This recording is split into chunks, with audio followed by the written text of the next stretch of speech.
Bonjour à tous, bienvenue sur cette vidéo Success Conseil. Aujourd'hui, je voudrais aborder un point important avec vous.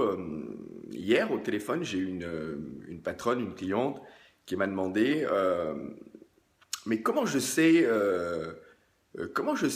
quelle est ma zone de chalandise? Comment je fais pour communiquer de manière efficace? Mais aujourd'hui, je pense que ma zone, c'est celle-ci, mais je ne suis pas vraiment sûr que ma zone de chalandise soit vraiment celle que je vise régulièrement. Alors, ce qui est intéressant, c'est qu'aujourd'hui, si vous voulez connaître votre zone de chalandise, vous devez faire une chose précisément. Vous devez placer sur une carte l'ensemble de vos clients et vous allez voir que sur 70% de vos clients seront regroupés quasiment dans un rayon. Si vous êtes dans un club de centre-ville, entre 1 et 1,5 km. Voilà. Et vous avez plutôt intérêt, si votre club existe depuis 3, 4, 5 ans, plus de 3 ans, vous avez plutôt intérêt à communiquer dans la zone où se situent plus de 80% de vos clients.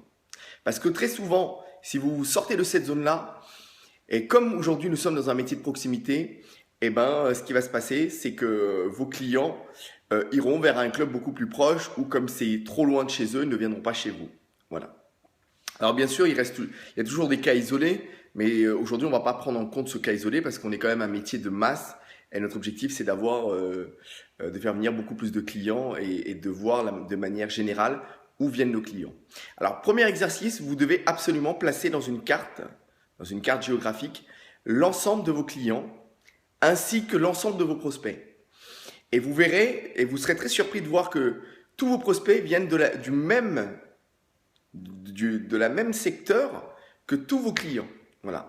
Et à partir de là, vous avez défini votre zone de chalandise et vous pouvez créer votre plan de communication à l'année dans cette zone-là. Voilà.